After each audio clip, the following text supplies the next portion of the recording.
guys, happy 4th of July. Thank you so much for joining us here on the Kim Iversen Show. We're not actually here. It is the 4th of July. We do have the day off. So we're doing something a little bit different.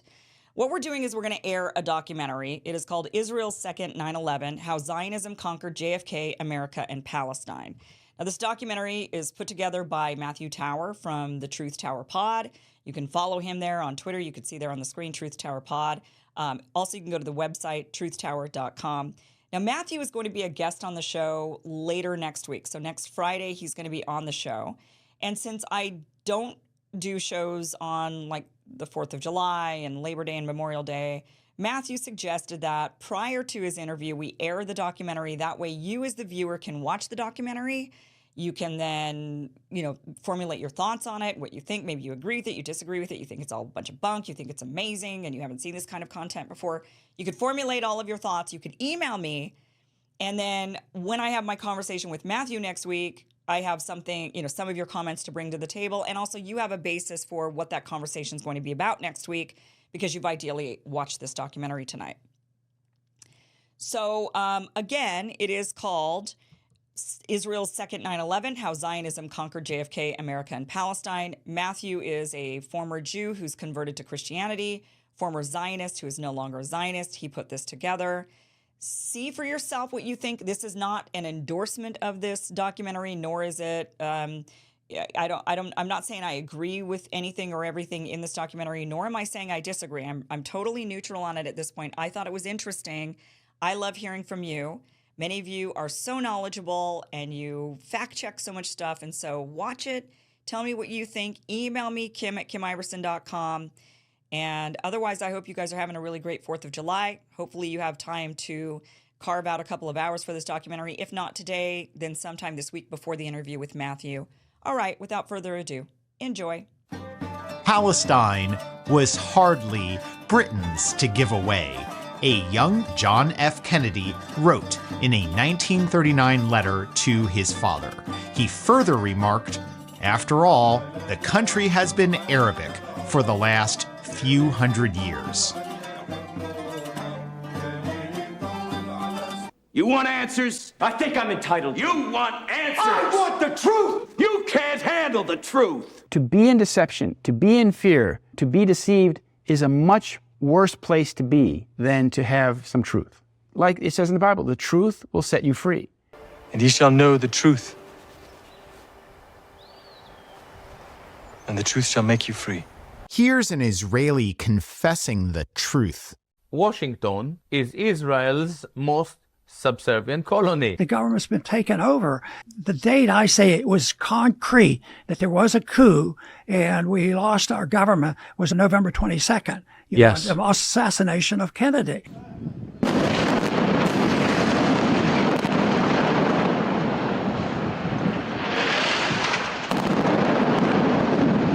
I'm a former Zionist and a former Jew. Let's go on a journey together to uncover the truth. I think Americans largely get it. They know who the good guys are and who the bad guys are. On 9/11, why was this Israeli woman smiling? Well,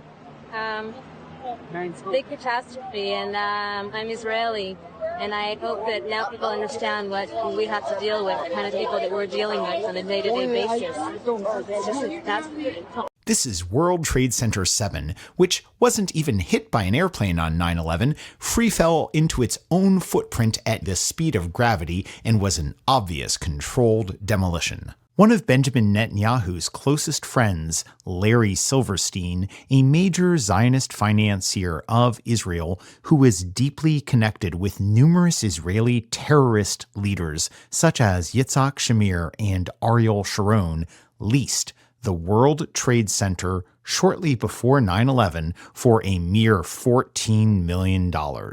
When the Twin Towers collapsed in controlled demolitions engineered by the Israeli Mossad, Silverstein worked through his buddy Elliot Spitzer, the pro-Israel Zionist governor of New York, to use an insurance scam that pocketed him a $4.5 billion windfall. Elliot Spitzer, he got me the $4.5 billion. We got very, very lucky. It was very, very good for the family, very good for us, and we were very, very fortunate. We are benefiting from one thing, and that is the attack on the Twin Towers and Pentagon and the American struggle in Iraq. The Israeli Mariv newspaper quoted Benjamin Netanyahu as saying in April 2008.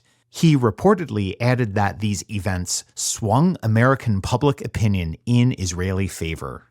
And I hope that now people understand what we have to deal with, the kind of people that we're dealing with on a day-to-day basis. Israel's main strategic goal with Operation 911 was to spread panic and terrorize the public into hating Arabs and Muslims so that Americans would support perpetual Middle East wars on behalf of Israel. What's the truth about al-Qaeda, who was blamed for 9/11, and the so-called Islamic State in Iraq and Syria, or ISIS? Both were created by Israel's Mossad and the CIA, who used them as puppets to deceive the public and fabricate phony justifications for U.S. wars, primarily to advance Israel's goal to create a Middle East empire. From the Jordan River to the Middle East, that's all ours. It was promised to us. There's no Palestinian nation. There's a fight between the good and the bad, the good and the evil. We will bomb Shifa Hospital, all the hospitals, all the tunnels, and kill them all. It's about time. We are the center of the world now. Here's former CIA Director and U.S. Secretary of State Mike Pompeo dancing with the Israeli army, apparently to celebrate the joint Israeli-U.S. genocide in Gaza. Israel has been planning the total genocide, expulsion, and subjugation of the Palestinian people for many years. In February 2008, Israeli General Matan Vilnay threatened Palestinians in Gaza with a bigger Holocaust. In 2017, Israeli Finance Minister Bezalel Smotrich unveiled Israel's blueprint to commit genocide against the Palestinians in the Decisive Plan, also known as the Subjugation Plan. When asked if he intended to slaughter entire Palestinian families, including women and children, Smotrich said, "In war, as in war." Everyone knows what happened on October 7th was an Israeli setup. Everyone knows. What? Look at him smile. It was an Israeli setup. This is Israel's 9/11. This is Israel's 9/11. Israel used its second 9/11, the October 7th, 2023 incident, as the justification to implement the Decisive Plan genocide of Palestinians that Smotrich publicly announced 6 years earlier. All night I've been removing bodies from beneath the rubble, dead children. We pulled them from 3 locations. And I would like to use the rest of my time to say how appalled I am that people are bringing up the Holocaust. Do not use other genocides to describe this one. I have been... You've seen footage of shredded children's bodies. And that's my taxpayer dollars. I'm going to bomb those kids. So I think we should kill them all, if that makes you feel better. Washington is Israel's most subservient colony. What kind of a peace do I mean, and what kind of a peace do we seek? Not a Pax Americana, enforced on the world by American weapons of war. Not the peace of the grave or the security of the slave. I am talking about genuine peace, the kind of peace that makes life on earth worth living, the kind that enables men and nations to grow and to hope and build a better life for their children. Not merely peace for Americans, but peace for all men and women. Not merely peace in our time, but peace in all time. JFK supported Palestinian refugee rights, opposed Israel's nuclear weapons program and expansionist war plans, and tried to force AIPAC to register as a foreign agent. From the moment he took office in January 1961, preserve, protect, and defend the Constitution of the United States, so help me God. JFK made it crystal clear that nuclear weapon non-proliferation was a pillar of his presidency as part of his quest for global disarmament, the abolition of nuclear weapons and all weapons of war, and ending the capacity of all nations to wage war. His Zionist vice president, Lyndon Johnson, who was primarily loyal to Israel, did not share JFK's values. I have already taken steps to coordinate and expand our disarmament effort and to make arms control a central goal of our national policy under my direction. The deadly arms race and the huge resources it absorbs have too long overshadowed all else we must do. We must prevent that arms racing from spreading to new nations, to new nuclear powers. Not only was LBJ opposed to every aspect of JFK's peace and disarmament policies, Johnson in the 1940s had illegally shipped weapons in boxes marked Texas grapefruit to Zionist terrorist militias who ethnically cleansed the Palestinians in the 1948 Nakba. Neither JFK nor his brother and confidant, Robert Kennedy, wanted LBJ in the White House, as revealed by JFK's widow, Jackie Kennedy. It was only months after her husband's assassination when a 34-year-old widow sat down to record more than 8 hours of recollections about her husband and his most private thoughts, while they were still fresh. JFK and his brother Bobby on Lyndon Johnson, the new president. Bobby told me this later, and I know Jack said it to me sometimes. He said, "Oh God, can you ever imagine what would happen to the country if Lyndon was president?" So many times he'd say it, or if there was ever a problem. Lyndon Johnson was a pathological liar, as reported by Bobby Kennedy, who said, "LBJ lies all the time. I'm telling you, he just lies continually about everything. He lies even when he doesn't have to lie." Speaking of lies, by May of 1963, JFK was furious at Israel for lying to him constantly about their nuclear weapons program. Kennedy delivered a near ultimatum to Israeli Prime Minister David Ben-Gurion: allow meaningful American inspections of Israel's reactor in Dimona to prove it wasn't being used for nuclear weapons, or Israel would risk losing all American and Western support. Also, Ben-Gurion established his ambition to, quote, abolish partition and expand to the whole of Palestine, end quote, as far back as 1937. When Israel attempted to conquer the Gaza Strip and the Egyptian Sinai Peninsula, seize the Suez Canal, and overthrow Egypt's President Nasser, with help from Britain and France, in the 1956-57 Suez Crisis, President Eisenhower kicked Israel out of Egypt using boycotts, divestment, and sanctions against Israel. Lyndon Johnson, the leader of the Senate in 1957, strongly opposed Eisenhower's sanctions against Israel, but President Eisenhower overruled him and told Israel to pound sand and withdraw. JFK, who was also a senator in 1957, did not rush to Israel's defense or attempt to undermine Eisenhower's sanctions against Israel the way LBJ had. Thousands of Israelis demonstrate in Jerusalem against withdrawal from Gaza and Aqaba. Mr. Ben-Gurion, the premier, enters to announce the government's decision to the Knesset, Israel's parliament.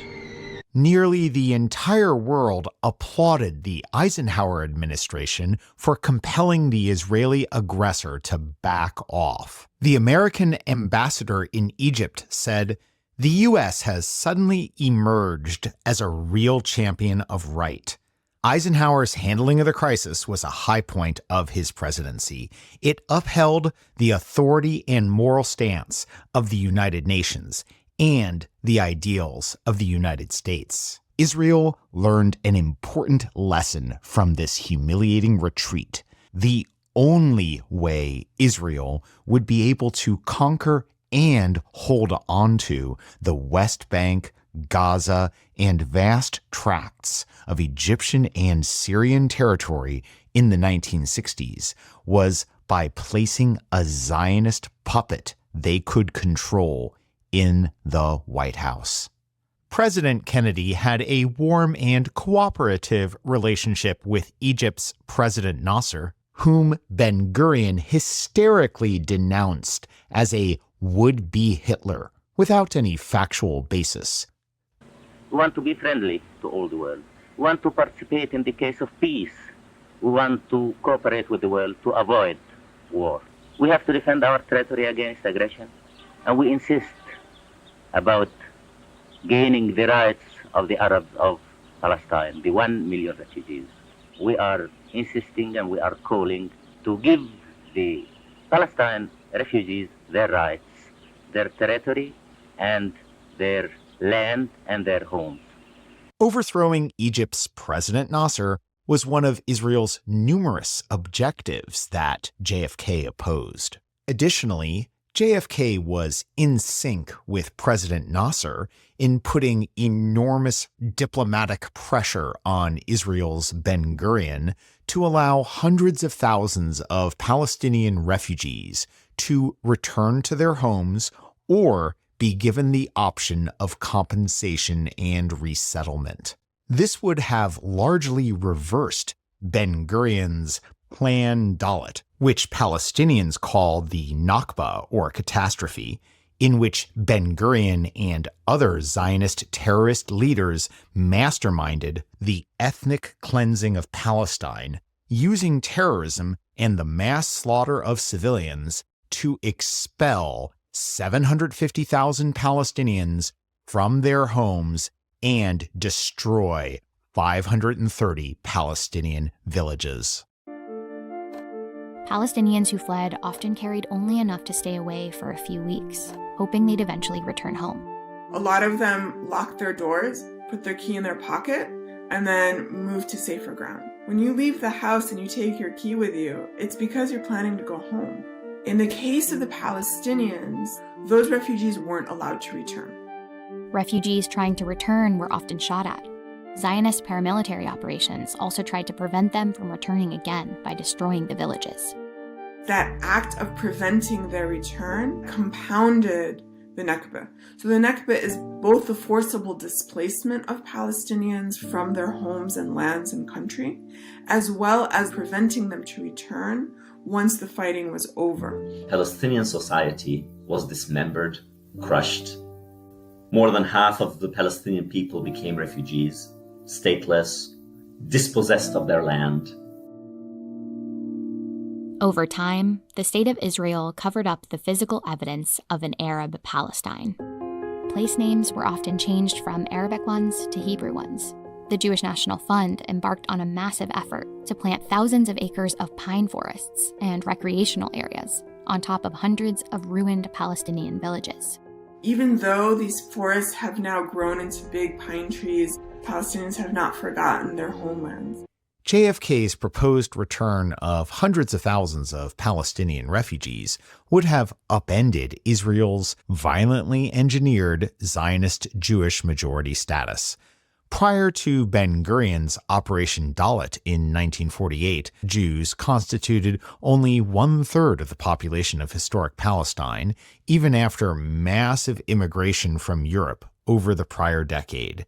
In 1947, Jews controlled only 7% of the land of Palestine before Zionist militias stole huge amounts of Palestinian land to create the State of Israel. Furthermore, JFK's refugee return would have de facto blocked Israel's long-game maximalist Middle East ambition to create a massive Greater Israel empire from the Euphrates River to the Nile River, what Zionist rabbis called the Promised Land, swallowing all of Palestine and Jordan, plus large chunks of Iraq, Syria, Turkey, Saudi Arabia, Egypt, and all of Lebanon.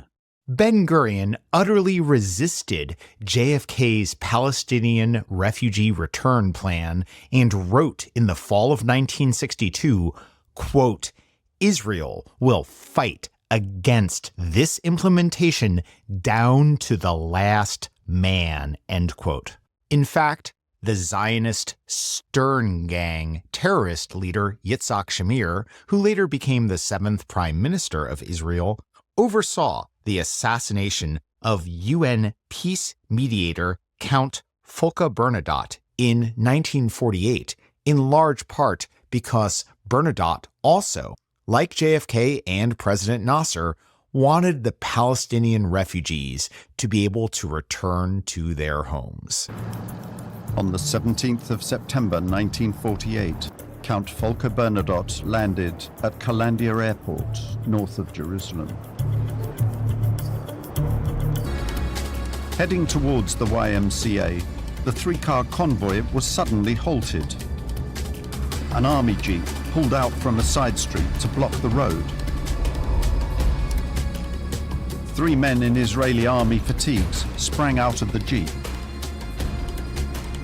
Then suddenly the Count opens the window of his car so he can see what's happening. Then they identify him, and Yehoshua Cohen goes to the car, puts his Schmeisser submachine gun in through the window, and unloads on everyone sitting in the rear seat. By 5 o'clock in the afternoon, Bernadotte lay dead in hospital. Politicians and diplomats representing their countries at the UN meeting in Paris came to Orly Airport to pay their last respects.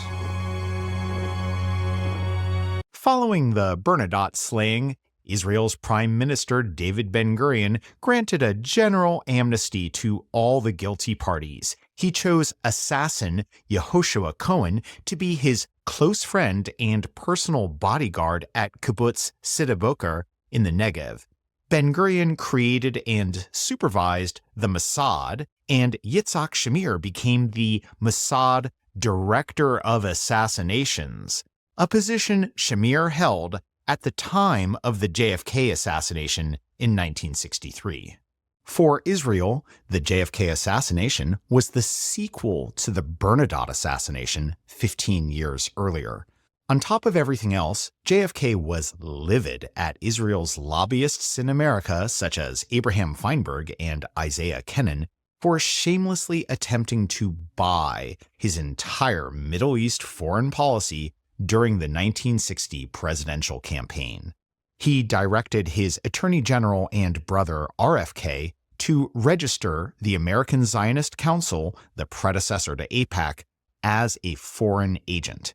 An attorney who worked for Israel's lobbyists wrote that this effort would eventually destroy the entire Zionist movement. Had the Kennedy brothers' registration efforts succeeded, it likely would have resulted in the end of the State of Israel, because these same American Zionist lobbyists for Israel, such as Abraham Feinberg, would have been exposed for funding Israel's nuclear weapons project, contrary to JFK's entire foreign policy. Furthermore, Israel's agents in America were illegally and treasonously stealing nuclear weapons materials from the NUMEC Apollo uranium plant in Apollo, Pennsylvania, and smuggling them to Israel. Ryan Dawson reports in his documentary that the NUMEC nuclear holding company was a den of Zionists.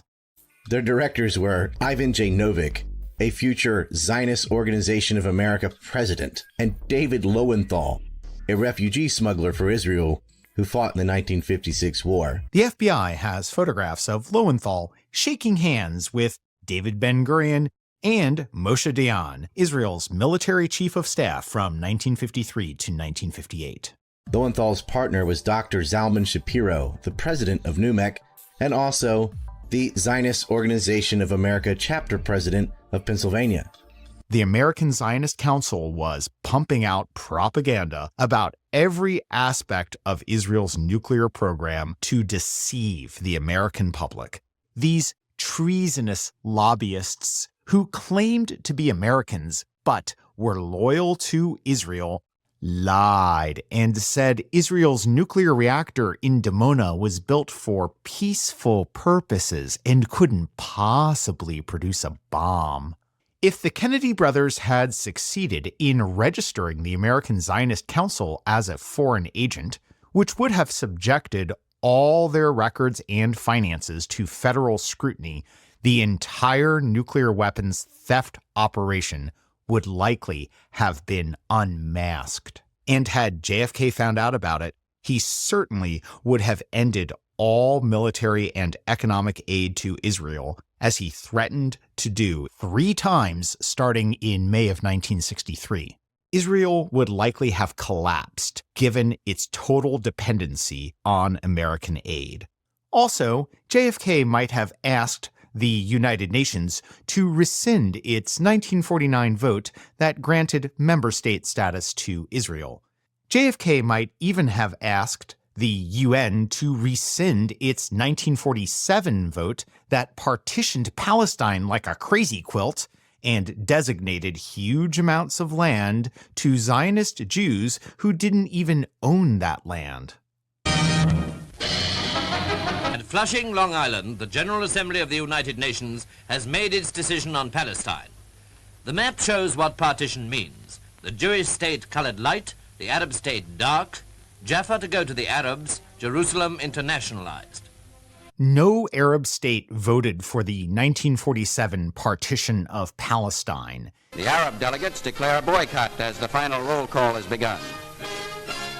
In the face of total opposition from all Arab nations, including the Palestinians, the Zionist movement used bribery, threats, and even an assassination attempt against President Truman to pass the 1947 UN partition of Palestine vote by the necessary 2/3 supermajority. The U.S. State Department had strenuously opposed the partition of Palestine and the creation of the State of Israel, considering both to be contrary to American principles and U.S. interests, against indigenous Palestinian wishes, and a violation of democratic principles. The Joint Chiefs warned that the Zionist strategy will seek to involve the United States in a continuously widening and deepening series of operations intended to secure maximum Jewish objectives. U.S. Secretary of Defense James Forrestal said the partition plan and creation of Israel could endanger U.S. national security. Despite all this, U.S. President Harry Truman supported both the partition of Palestine and recognition of Israel. Yitzhak Shamir's terrorist Stern Gang attempted to assassinate Truman in the summer of 1947, a few months before the partition vote. Harry Truman's daughter, Margaret, disclosed this incident in her biography of her father. Yitzhak Shamir's Stern Gang mailed letter bombs to Truman and senior White House staff members that could have killed or maimed them. Although the Secret Service intercepted the letters, Truman got the message loud and clear. As a result of both this threat against his life and in an attempt to appease domestic Zionist Jewish voters and collect Zionist campaign funds, Truman both supported the 1947 partition vote and rushed to recognize Israeli statehood in 1948 against the objections of his diplomatic advisors.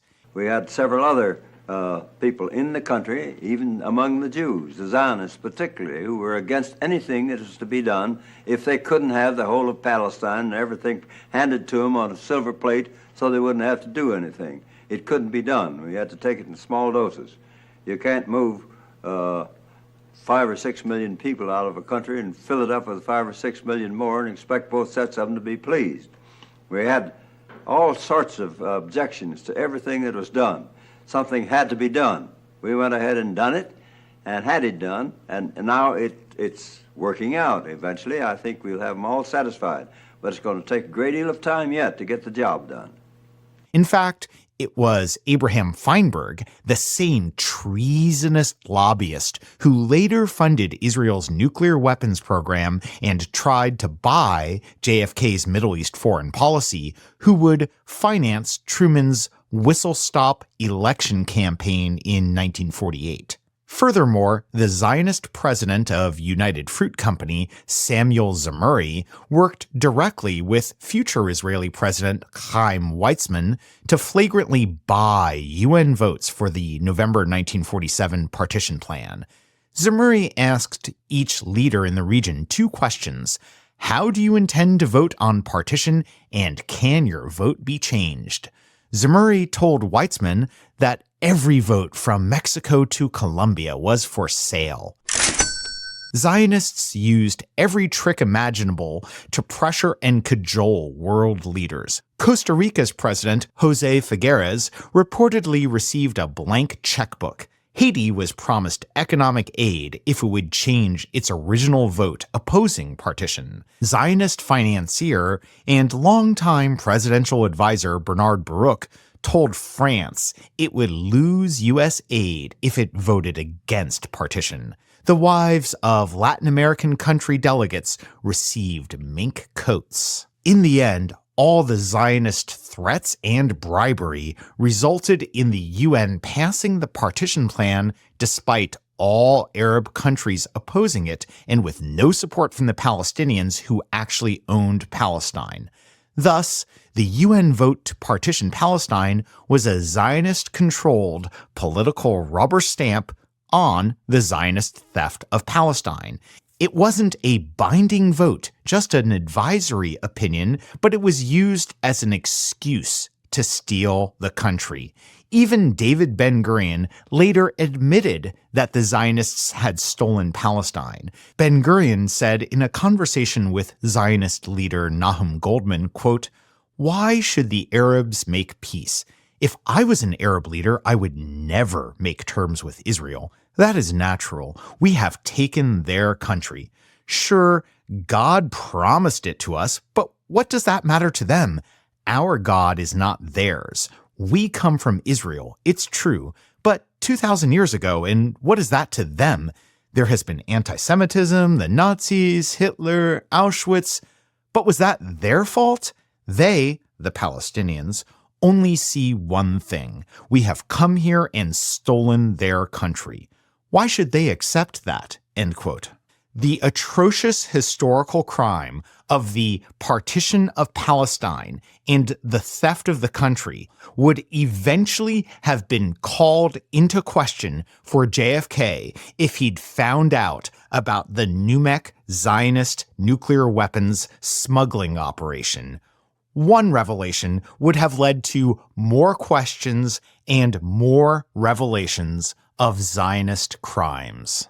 Had the public found out Israel was stealing nuclear weapons materials from the Pennsylvania plant, Israel at minimum would have been permanently exiled from American halls of power.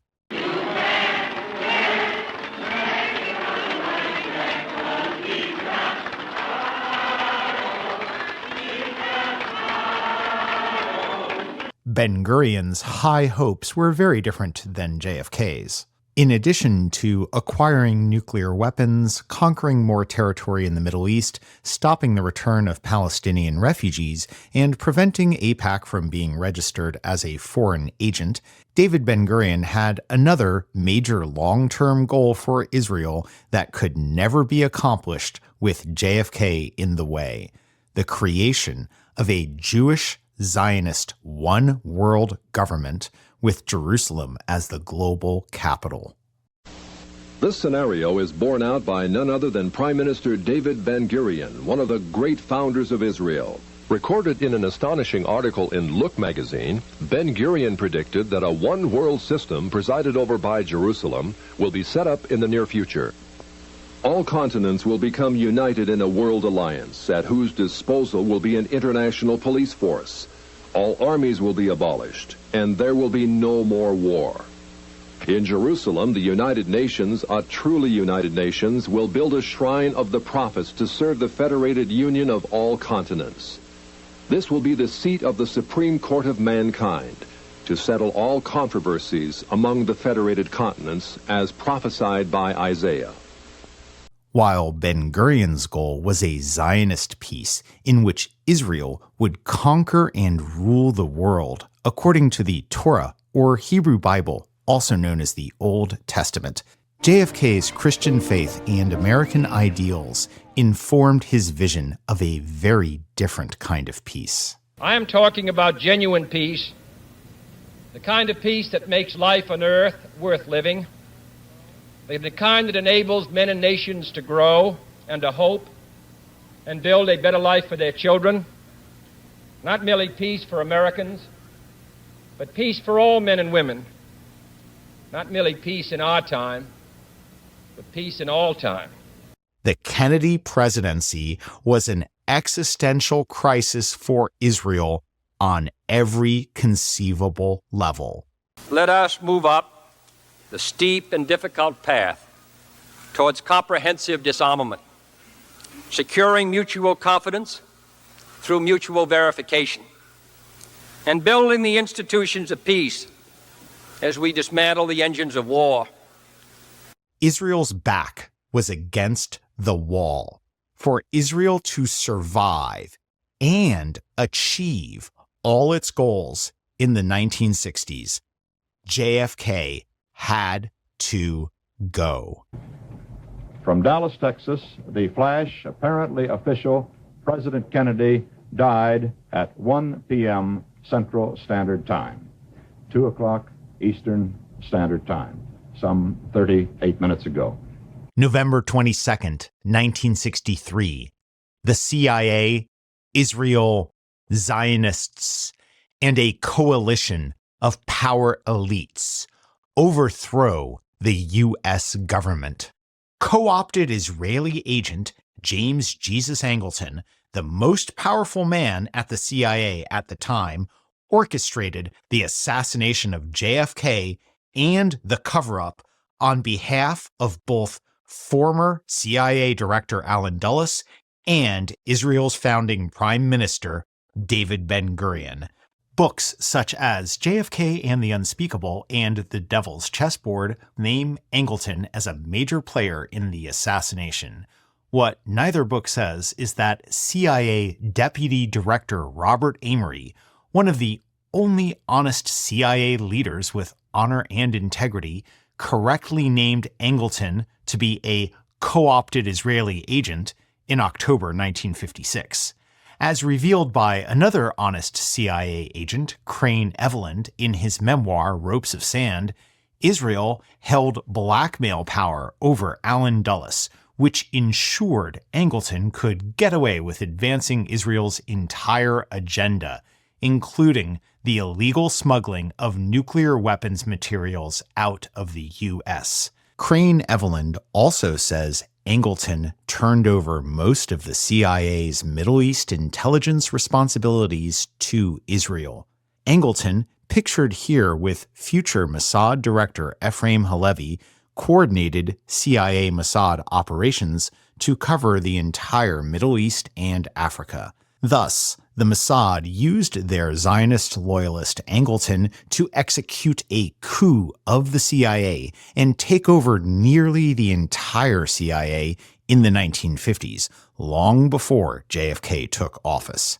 After Ben-Gurion resigned as Israel's prime minister on June 16, 1963, 5 months before the assassination, Halevi disclosed that Angleton met privately in person with Ben-Gurion to transact business at Ben-Gurion's home in Sde-Boker, Israel. With respect to U.S. relations with Israel, Angleton ran a shadow government within the CIA, Angleton's counterintelligence program was a CIA within the CIA, sealed from scrutiny and accountable to no one, yet supported by an almost unlimited budget. Angleton's Israeli partners worked closely with him to prepare for the Dallas coup. The Mossad's Yitzhak Shamir reportedly hired at least one of the JFK assassination team members through a French intelligence contact. The Mossad and Shamir's daughter confirmed Shamir was stationed in Paris during his tenure as director of assassinations. חלק מהתקופה הזאת המשפחה נמצאת בפריז. פריז הייתה מוקד של הפעילות המודיעין הישראלית באירופה. אנחנו ידענו שאנחנו נוסעים לפריז כי אבא הוא עובד אל על. Shamir ran the Cadone, the ultra-elite team known as the Mossad within the Mossad. Israeli press disclosed that the Mossad hired Adolf Hitler's #1 former commando, Otto Skorzeny, for ongoing assassination jobs starting in 1962. H.P. Albarelli reports Otto Skorzeny played a key role in the JFK assassination. Numerous Zionist fingerprints are found all over the Dallas coup and the cover-up. The leader of Israel's Operations Directorate and future Israeli Prime Minister Yitzhak Rabin was in Dallas, Texas on the day of the JFK assassination, according to Rabin's widow. He was allegedly on a military briefing tour. 2 weeks after the assassination, Rabin was promoted to Chief of Staff of the Israeli military. The National Crime Syndicate, which was mostly Zionist and mostly Jewish, played a major role in the assassination. 2 different contacts who possess direct knowledge of the incident told me that organized crime boss and Zionist Jew Paul Dorfman angrily pushed Attorney General Robert F. Kennedy up against a concrete column at a Democratic fundraiser in San Francisco at the Sheraton Palace Hotel's Grand Court. Dorfman said to RFK, "Look, you son of a bitch, I put your brother in the White House, and I can take him out." In the weeks prior to the JFK assassination, Paul Dorfman's stepson Alan Dorfman paid off Jacob Leon Rubenstein, a.k.a. Jack Ruby, the Zionist Jewish mobster who was charged with shooting and killing Lee Oswald, Angleton's chosen scapegoat and patsy for the JFK assassination. A paraffin test showed that the entire case against Oswald was a big lie. But I emphatically deny these charges. I'd like some legal representation. These police officers have not allowed me to have any. I'm just a patsy. Not only was Lee Oswald innocent of all charges, he loved President Kennedy and reportedly saved the president's life a few weeks before Dallas by warning about an earlier assassination attempt that was being set up in Chicago for November 2nd, 1963. Former Secret Service agent Abraham Bolden, who is loyal to JFK, is a living witness who testifies that this plot was funded by Israelis.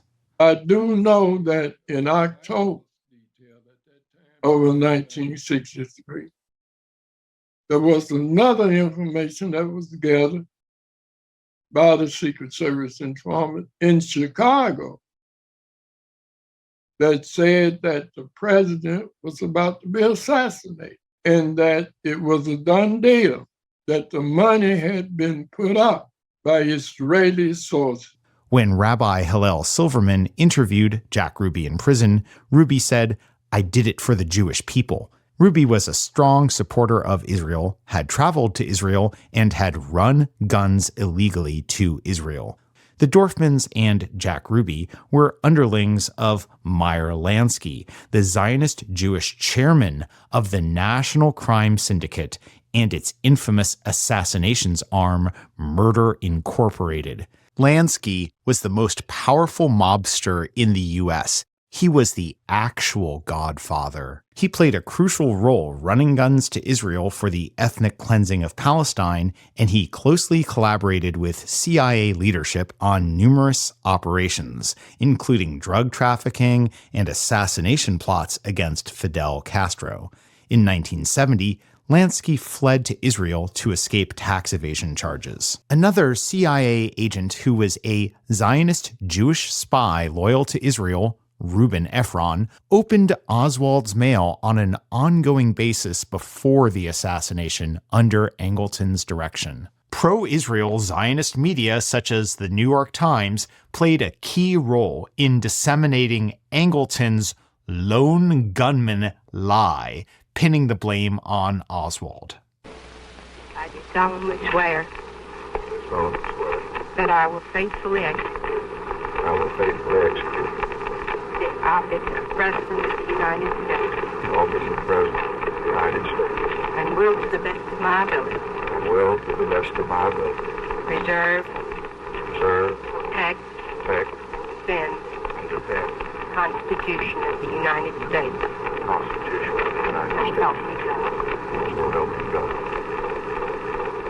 They are the founders and rulers of the usurped states of Zionism and the Central Intelligence Agency. We have lived in the USZCIA empire of lies ever since.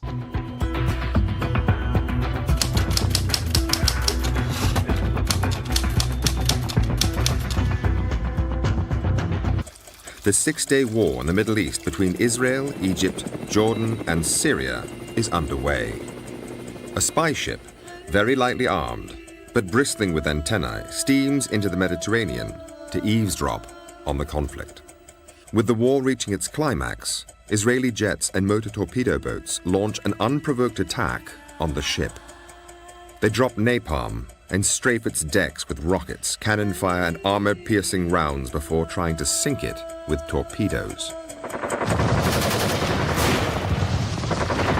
We had no way to defend ourselves, and we were just slaughtered. And they shot up the life rafts that were put into the water, and they shot the ones that were still on board the ship. Throughout the attack, the ship flies the Stars and Stripes, the flag of the United States of America. Its name, the USS Liberty, is freshly painted on its stern. If the Israelis had succeeded in sinking the ship without leaving any witnesses or survivors, Egypt would have been accused of the crime and the United States would have been drawn into the war and sided with Israel. In a presentation to surviving USS Liberty crewmen, journalist Peter Hougham reports the intended purpose of the Operation Cyanide false flag was to create an excuse and pretext to launch a joint Israeli-U.S. nuclear strike against Egypt. President Nasser of Egypt was squarely in Israel's crosshairs. Multiple countries were on a hair-trigger alert for a global nuclear war.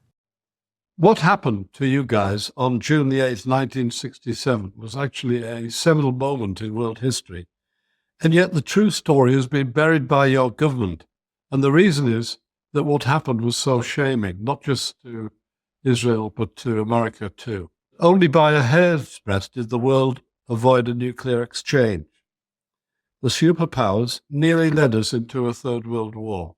From late 1966 onwards, there were U.S. military personnel, experts, stationed in Tel Aviv, helping with Operation Cyanide and planning for a forthcoming war against Egypt. In other words, it wasn't to defend Israel from an attack by Egypt. It was to promote an attack by Israel on Egypt. Their objective was to launch an invasion of Jordan and grab territory in the West Bank and the old city of Jerusalem, which was considered historical areas of the Jews. By the time the Liberty reached its position close to the Egyptian coast, Israel had conquered the Sinai. Its troops were close to the Suez Canal. Underneath Liberty, there was a Polaris submarine, the USS Andrew Jackson, which had followed your ship all the way from Spain. But remember, a submarine like that has only one purpose, and that is to strike against an enemy with nuclear weapons in the event of a nuclear war. As the attack unfolded and the Sixth Fleet got a message from the Liberty that you were being attacked, instead of sending planes to your rescue, they started a counterattack on Cairo. Nuclear-armed planes were dispatched from the USS America, a huge aircraft carrier, to bomb Cairo. So these planes, launched from the USS America, reached within 3 minutes of dropping these nuclear weapons on Cairo. We know that from several sources. They were well over Egyptian territory when an order came through for them to urgently return to base. A panic-stricken Robert McNamara and his president, Lyndon Johnson, came on the line and ordered the recall. Altogether, 50 planes were dispatched towards Egypt. And after their recall, every one had to be counted in. It is reminiscent of Dr. Strangelove. Added to this, a powerful amphibious landing force was dispatched to land near El Alamein, and you could only assume that they were due to head for Cairo too. When it had to be recalled, it was clear the mission was a fiasco. But of course, it was also an outrage, because Egypt had not conducted the attack on the Liberty, it was the Israelis. It's quite well known now that Israel had been attempting to complete its first nuclear weapon at Dimona, their secret nuclear weapons plant, in the Negev desert. By the summer of 1967, the CIA had intelligence that a bomb was near completion. As your ship neared its position, I now can say that this nuclear weapon was ready to be detonated. You were going to be in the fallout zone of where the bomb was going to go off. And it nearly did go off. There were teams in Israel ready to fly in helicopters with this device and detonate it in place. It was a suicide mission because they didn't have timing mechanisms for the bomb. They had to run a very long wire, nearly a mile, to a detonator and set it off themselves. And of course, being a mile from a bomb like that was likely to end in their deaths. Again, it's got shades of Dr. Strangelove. One of the brave volunteers who was due to go on the mission has spoken to me in detail, and he had something to say. This man understood that the bomb was going to be detonated on a mountain in the Sinai desert. The operation to place a bomb in Egypt was called Operation Samson, which indicates it was a sort of suicide mission, a last-ditch measure. And some of these people have indicated that the Americans knew about it, that they knew what Israel was up to. We must consider whether this was another reason why USS Liberty was sent close to the proposed blast area. Or is it just a bizarre coincidence? I doubt it. It is no exaggeration to say that we were close to World War III. America's Strategic Air Command was controlled from a huge underground nerve center in Arizona. Its role was to launch a nuclear blitzkrieg on Russia and China. Its primary means of doing that were B-52 nuclear-armed bombers.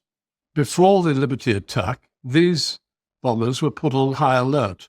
I interviewed a pilot of a B-52 who was on high alert in California, and he was placed in that position before the Liberty attack. We also know that in Arizona, at SAC headquarters, similar measures were in place. And it's interesting, isn't it, that the involvement of the SAC suggests that other countries should well have known what was going on, because launching a nuclear war involved NATO. And the involvement of SAC suggests America and Israel were not the only countries that might have been involved in events of that period. SAC was, of course, hooked into NATO, which was based in Europe. NATO was led by an American General Lemnitzer, who also had a second job, which was being in charge of US forces in Europe, including the Mediterranean. These countries, members of NATO, probably knew something about this emergency and are also holding secrets about the Six-Day War. Britain was in a perfect position to keep an eye on what was going on. It had amazing electronic listening facilities in Cyprus. One crucial piece of evidence came to me recently, and that is that a squadron of Lightning aircraft, which were trained and designed to counter a Soviet nuclear attack, were on high alert in Cyprus for the whole duration of the Six-Day War. So what did Britain know about the Six-Day War that they've never told us about? Further supporting evidence is that British intelligence agents were working alongside American personnel in Israel as part of Operation Sinai in 1966, planning the war against Egypt. How do I know this? I have interviewed people who were there who confirm it. This is such a complex story. It is understandable we are still searching for answers. But even after more than 50 years, it is vitally important that we keep searching, not just from a historical perspective, but because it still has a bearing on modern world problems, not least the Palestinian problem. I want to end with another story. In the early 60s, long before the Six-Day War, a plan called Operation Northwards was drawn up by the Pentagon. The idea was to blacken the character of Fidel Castro, label the country, Cuba, as an aggressor, and create a casus belli, a justification for America launching an attack on the country. When Operation Northwards was brought to Kennedy in the Oval Office, he was horrified. It had numerous black ops that he strongly disapproved of. The man who brought that plan to him was General Lyman Lemnitzer, the guy who was in charge of US forces in Europe during the Six-Day War. Kennedy was so furious that within months he had Lemnitzer dispatched to Europe. He considered him to be a highly dangerous man. He was a hawk, virulently anti-communist, and prepared to do almost anything to get rid of the Soviet Union, including launch a nuclear war. The Northwards Plan proposed many provocations, but one in particular is relevant. It recommended that an American ship should be sailed into Havana harbor where it would blow up. This would then be blamed on Cuba, giving an excuse to America to invade. The idea, as far as the Joint Chiefs of Staff were concerned, and Lemnitzer in particular, the use of nukes were not off the agenda in that eventuality. We therefore must ask whether the attack on the Liberty was modelled on these sort of dirty tricks tactics, because they are so similar in terms of the detail. You only have to see what has been happening in Gaza in the last month to see that what happened in the Six-Day War has had ramifications all through the decades. The plight of the Palestinians is still the same. The story has not yet ended. I am announcing today my candidacy for the presidency of the United States. I run for the presidency because I want the Democratic Party and the United States of America to stand for hope instead of despair, for reconciliation of men instead of the growing risk of world war. Robert Kennedy had infuriated Zionist leaders by supporting an investigation aimed at registering the American Zionist Council as a foreign agent, which would have considerably hindered its efficiency. After the assassination of John Kennedy, the American Zionist Council escaped this procedure, and its lobbying division, the American Israel Public Affairs Committee, AIPAC, became the most powerful lobby in the United States and an indispensable instrument for the corruption and intimidation of American elected officials and for the control of American foreign policy. When he ran for president in 1968, Senator Kennedy planned to reopen the investigation into JFK's assassination, which would have exposed both the CIA and Israel's role, as well as their collaboration with LBJ in the false flag attack on the USS Liberty in 1967. They had no other option but to stop him.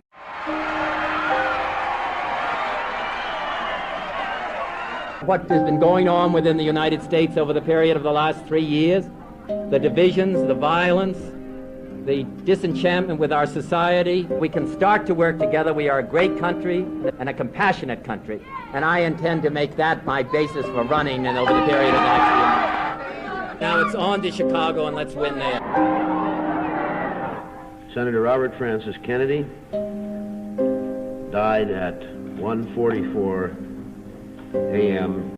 The CIA and Zionists chose to falsely blame the assassination of Robert Kennedy on Palestinian-American Sirhan Sirhan, who could not possibly have fired the fatal shots that killed RFK.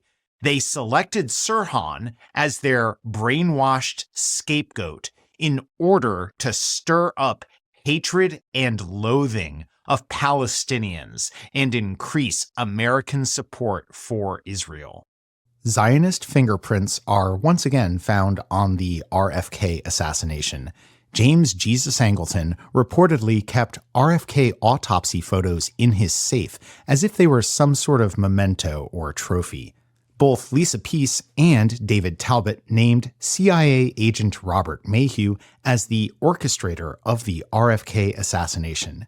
Mayhew's close friend and notorious Zionist gunrunner, Hank Greenspun, bylined preposterous false trail stories in his Las Vegas Sun newspaper, claiming that Fidel Castro was responsible for both Kennedy assassinations. Yet another lie in Angleton's wilderness of mirrors.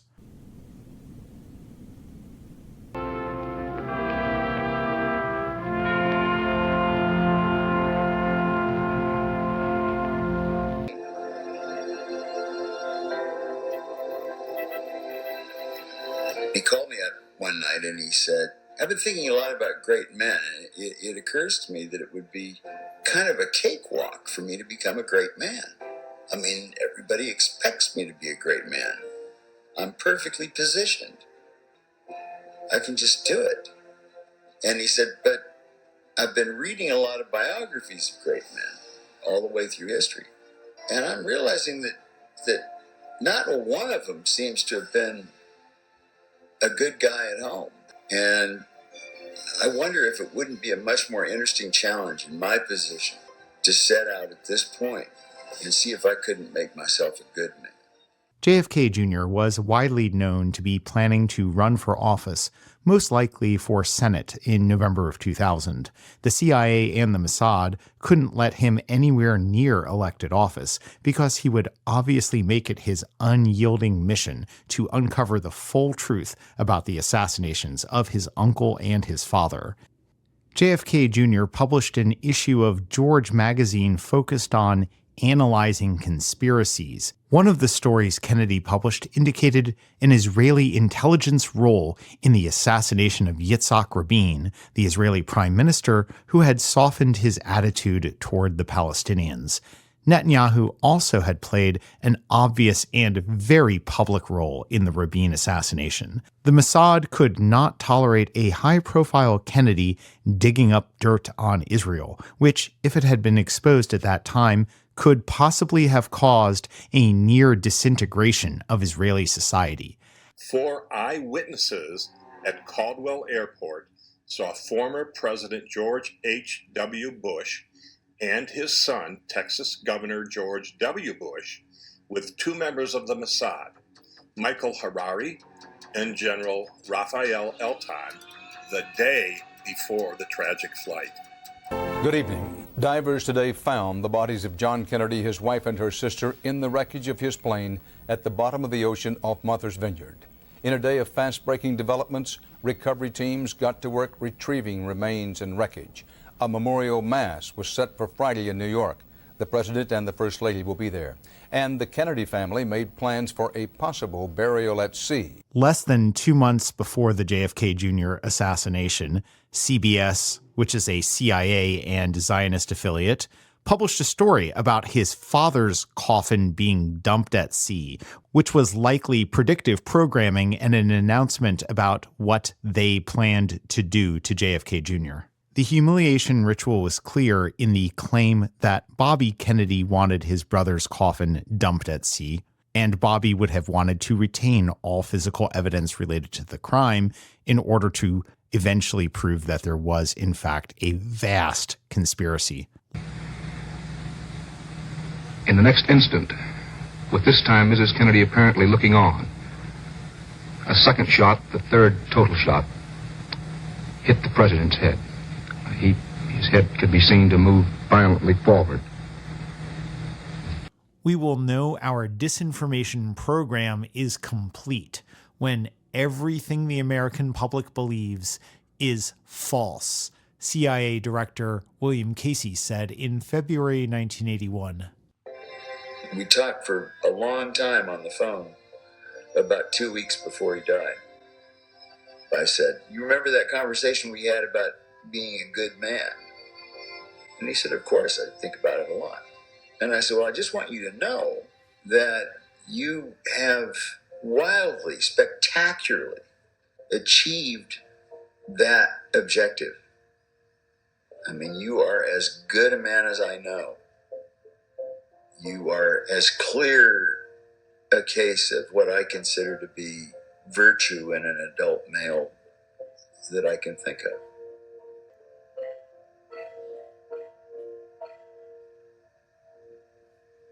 The cabal had to take him out, both to keep the secrets of their past crimes hidden and make sure JFK Jr. was not in a position of power to disrupt future crimes, such as 9/11.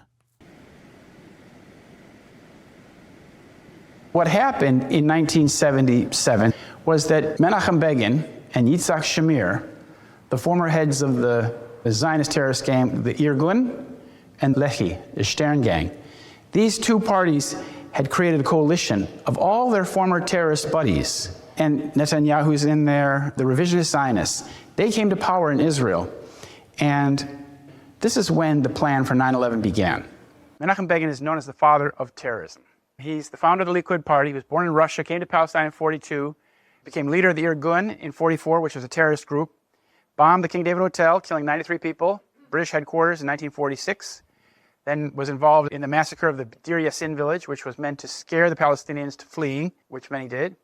And he created the Likud party in 1973, became prime minister in 77, and promptly invaded Lebanon in 1978. This is the emblem of the Irgun, which he was the head of. It's a Jewish terrorist group, and it's connected to the Netanyahu family because Mr. Netanyahu's father was the director of this movement, the Irgun, the new Zionist organization, since 1940. Here is both Mr. Begin and Netanyahu. These men are cut from the same cloth. This is the group that they belong to, the great group that they have allegiance to is a group of terrorists. In 1974, a British journalist asked Mr. Begin, he said, "How does it feel in the light of all that's going on to be seen as the father of terrorism in the Middle East?" And Begin said, "In the Middle East?" He said, "In all the world." So he put on himself the mantle of being the father of terrorism in all the world.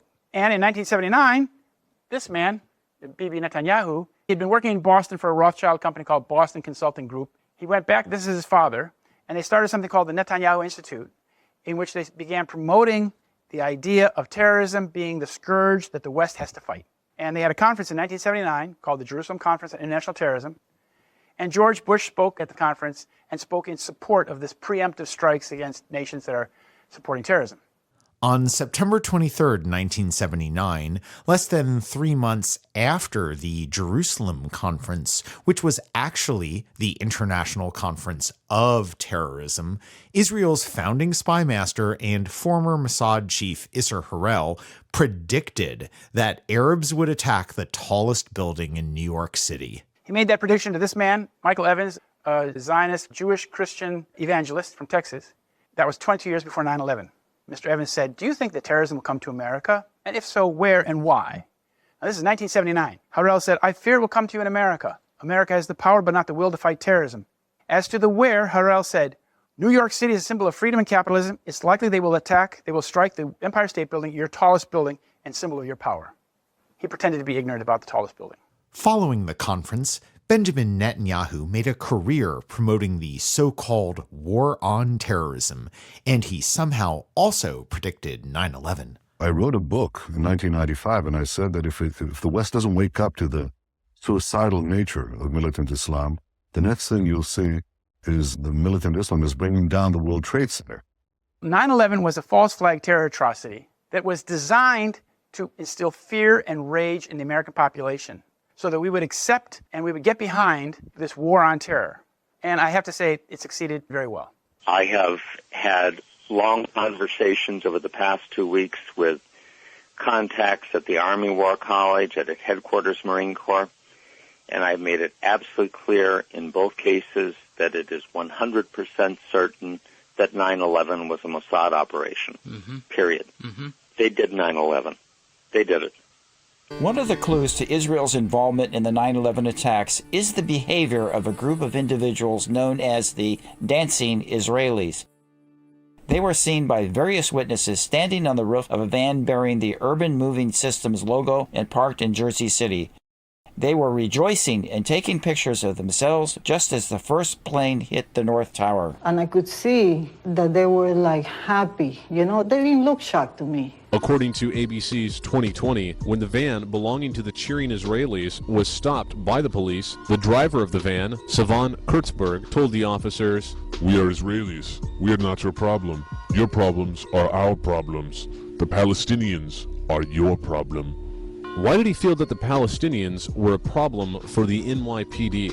The 5 dancing Israelis were held for a total of 71 days in a Brooklyn jail before being quietly returned to Israel on the inconsequential charge of visa violation. 3 of them were later invited to an Israeli TV show in November 2001, where one of them stated, "Our purpose was to document the event." Our purpose was to document the event. Which implies prior knowledge of the event. And word late tonight that 2 suspects are in FBI custody after a truckload of explosives was discovered around the George Washington Bridge. That bridge links New York to New Jersey over the Hudson River. The FBI has 2 suspects in hand, said the truck, enough explosives were in the truck to do great damage to the George Washington Bridge. Here's what the Jerusalem Post reported on 12 September 2001. Authorities suspect the terrorists intended to blow up the main crossing between New Jersey and New York. At least 2 of the detained Israelis were agents working for the Mossad, the Israeli intelligence agency, and that Urban Moving Systems, the ostensible employer of the 5 Israelis, was a front operation. This was confirmed by 2 former CIA officers, and they noted that movers' vans are a common intelligence cover. The 5 dancing Israelis are just the tip of a vast iceberg. In September 2001, federal law enforcement was busy dismantling the largest Israeli spy ring ever discovered on American soil. Since September 11th, more than 60 Israelis have been arrested or detained, either under the new Patriot anti-terrorism law or for immigration violations. A handful of active Israeli military were among those detained, according to investigators, who say some of the detainees also failed polygraph questions when asked about alleged surveillance activities against and in the United States. None of these leads were thoroughly investigated. The reason is that in 2001, the head of the Justice Department's criminal division was Michael Chertoff, the son of a rabbi and a Mossad agent.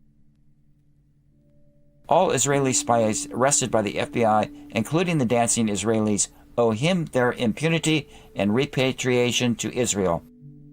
Chertoff is a key man in the 9/11 operation. Quote, "There was no question but that the order to close down the investigation came from the White House. It was immediately assumed at CIA headquarters that this basically was going to be a cover-up so that the Israelis would not be implicated in any way in 9/11. 9/11 was a policy coup that brought us a global war on terror and a series of disastrous wars across the region.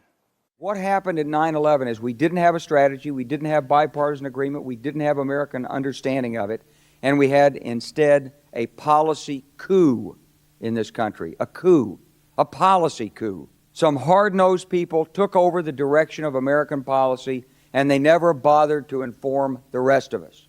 They call it the Long War. The War on Terror is a suitable title because the War on Terror is the longest and most expensive foreign war in U.S. history. Turning 9/11 into an excuse for Israel to use its U.S. battering ram to take out Israeli targets was a long-term plan. As far back as 1990, when Netanyahu served as Israel's deputy foreign minister, he claimed Iraq had a nuclear program that was, quote, fast accelerating. In an interview on NBC News Today show in December 1990, Netanyahu warned of what he called Saddam Hussein's, quote, weapons of destruction. The question is really, how do we ensure that these weapons of destruction, these missiles, these chemical weapons, the nuclear program that he is fast accelerating in Iraq, that these do not pose a threat. This is an issue for the entire international community. Netanyahu's weapons of mass destruction lies were even more extreme a decade later.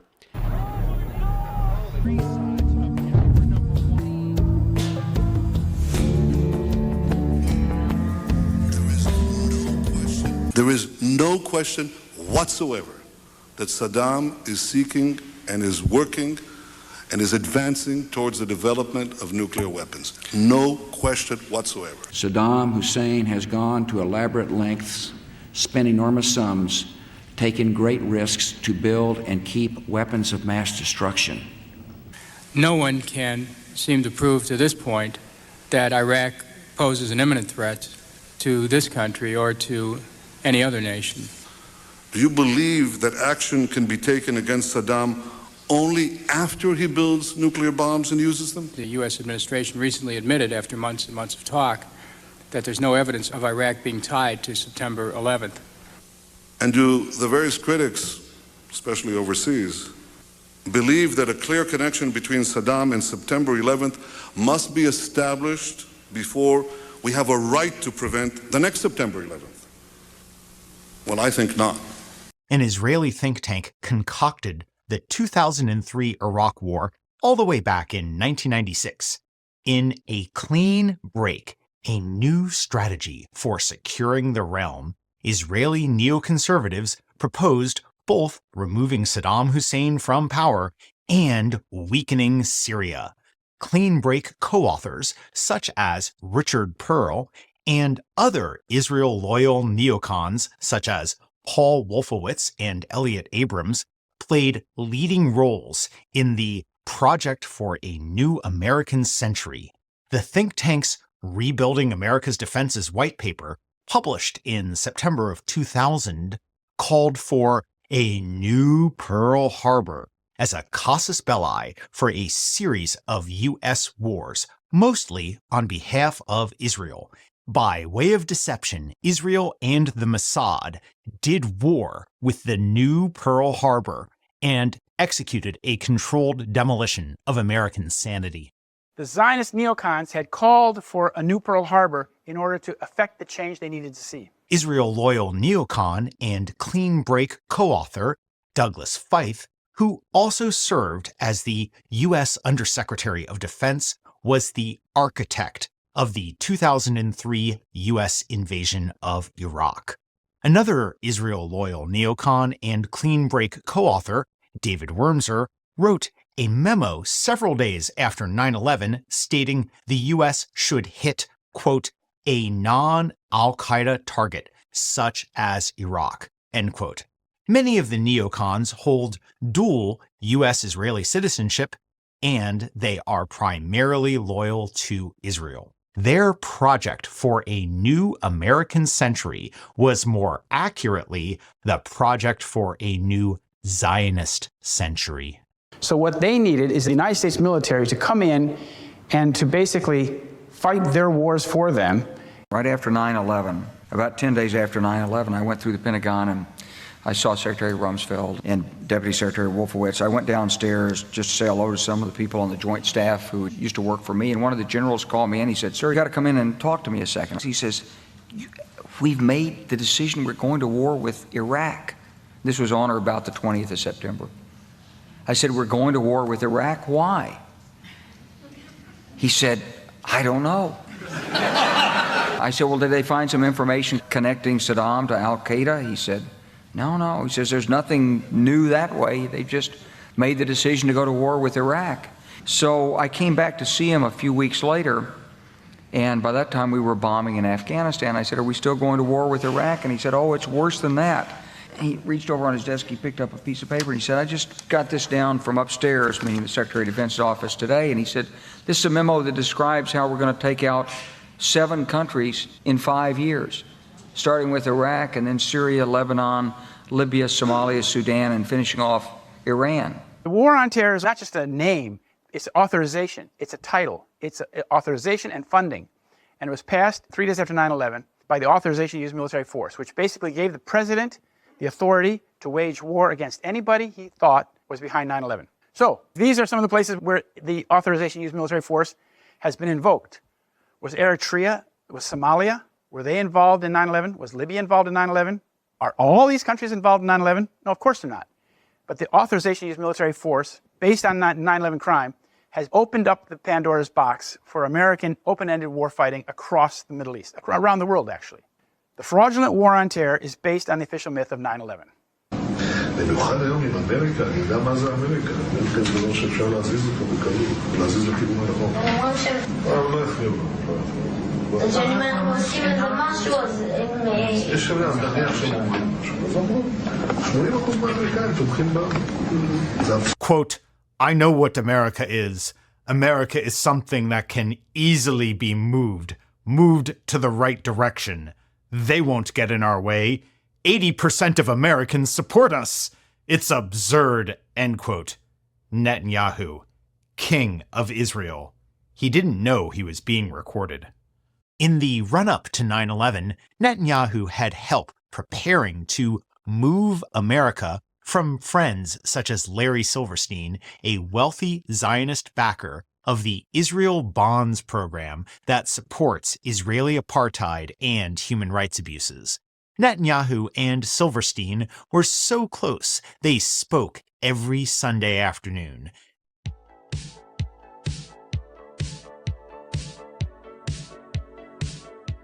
I had the pleasure of working pretty much with every prime minister of Israel, from Yitzhak Shamir forward. I said to myself, wouldn't it be fantastic if I could own the Twin Towers? We got very, very lucky. The governor of New York, George Pataki, decided one day that maybe it would be good to privatize the ownership of the World Trade Center. So I got a call from the governor's office, and they said, would you ever consider owning the World Trade Center? It was very, very good for the family, very good for us, and we were very, very fortunate. On the morning of 9/11,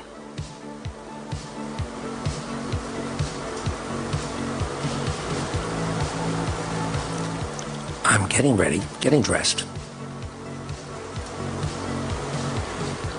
to go to the dermatologist. I have light-colored hair, light skin. The sun is a disaster for me. I can't take the sun. She said, okay, but you're going to the dermatologist, you're going this morning, and you're not going downtown. We got very, very lucky. And I had an obligation to collect the insurance proceeds from the policies. A new governor was just elected. Elliot Spitzer, an old friend who I knew well. And I said, Elliot, if you don't help me, I'll never collect from the insurance companies. And guess what? He listened, and he said, you know what? You're entitled. I'm going to get you the money. And in 6 months, he got me the $4.5 billion. We got very, very lucky. Here's Colin Powell at the UN spreading Israeli Mossad and CIA lies that tricked and scared large segments of US and Western public opinion into supporting the illegal and immoral invasion of Iraq. For example, they can produce anthrax and botulinum toxin. In fact, they can produce enough dry biological agent in a single month to kill thousands upon thousands of people. And dry agent of this type is the most lethal form for human beings. Iraq has mobile biological research laboratories in addition to the production facilities I mentioned earlier. Who were the sources of Colin Powell's scary story about non-existent Iraqi weapons of mass destruction? One of them was criminal Zionist propagandist Judith Miller, who ginned up multiple stories claiming Iraq had WMDs for the New York Times. The New York Times is a dedicated Zionist propaganda vehicle well known for its unbroken track record of printing completely false and/or distorted information about Israel, Palestine, and the Middle East for decades to advance Israel's interests. A more accurate name for this publication would be the New USZCIA Lies, or the New Zionist Lies.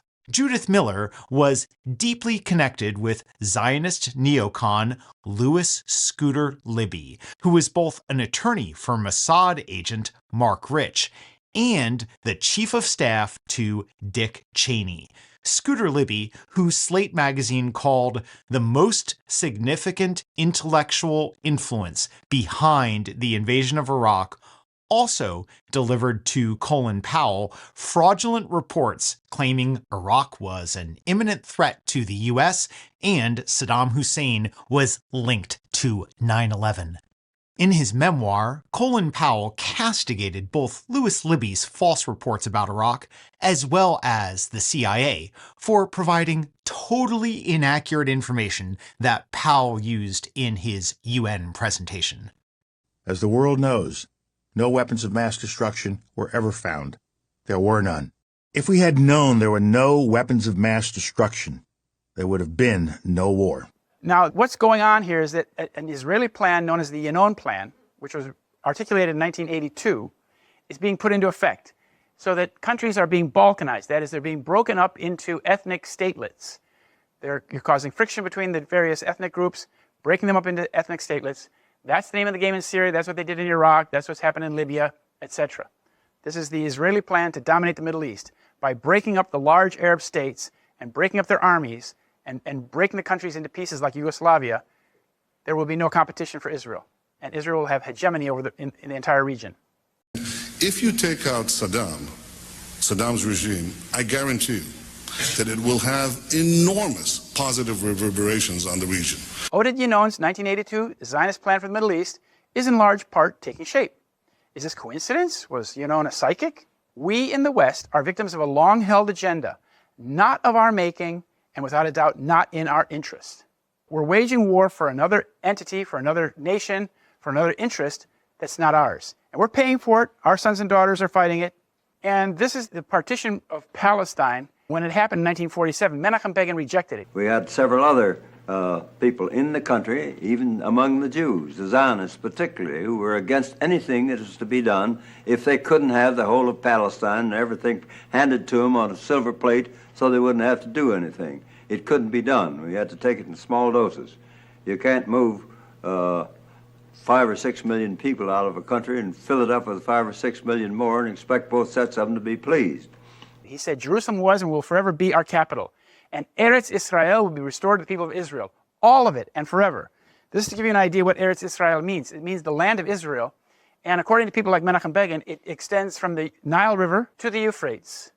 And this area right here is the Kurdish area, which happens to be occupied by the United States. This is all Syria right here. This is where the United States is occupying 1/3 of Syria. These are the various ethnic communities, religions, factions in Iraq and Syria.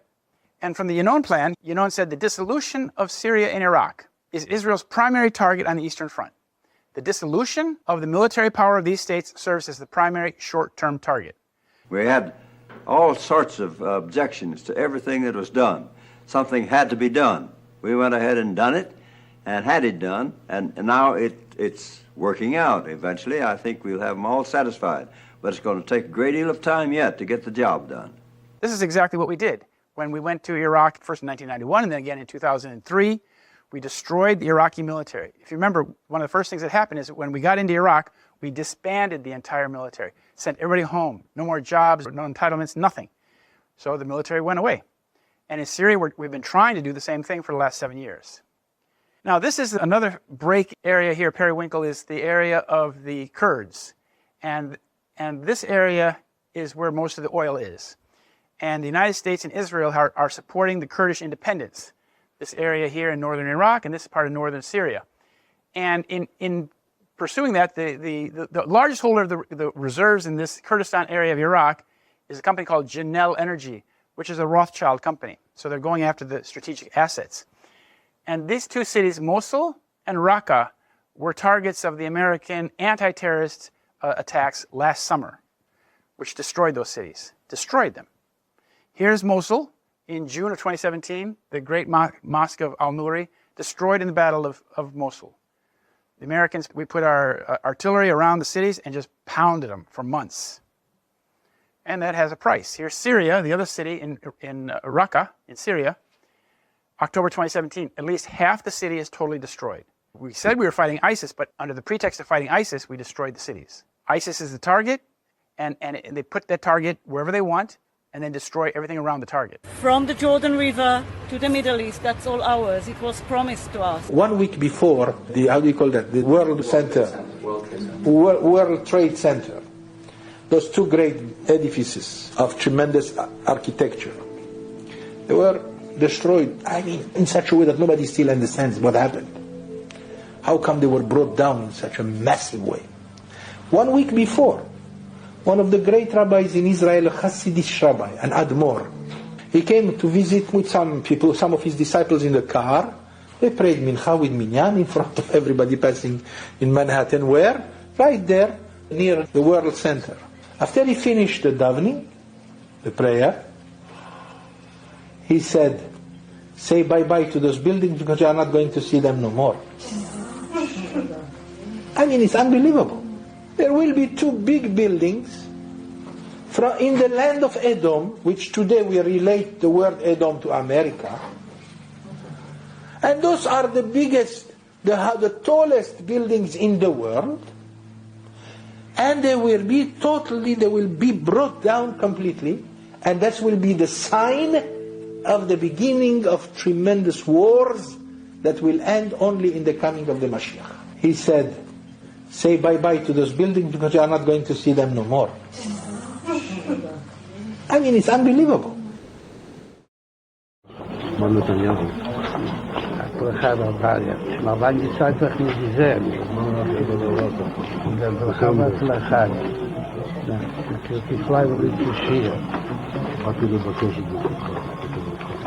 בכל העניינים. בזמן שישראל לאחרונה נתפסו כמה עניינים. פתחו כמה. מה שרואה עוד, וגם משהו שעדיין משאיר ליבו. אז הייתה משהו ממה ידיעתו. ועושים. הכנראה שהיא מספיק, שהיום כבר כמה שעות בגיל עדיין ליבו. אבל יש עוד כמה שעות, אבל יש להשתדל גם היום, בבשורות טובות. זה שמחה וטוב לבוא. כדי שחסידים מקפידים שכל מנויים את שמחה. בשורות טובות, הצלחה רבה.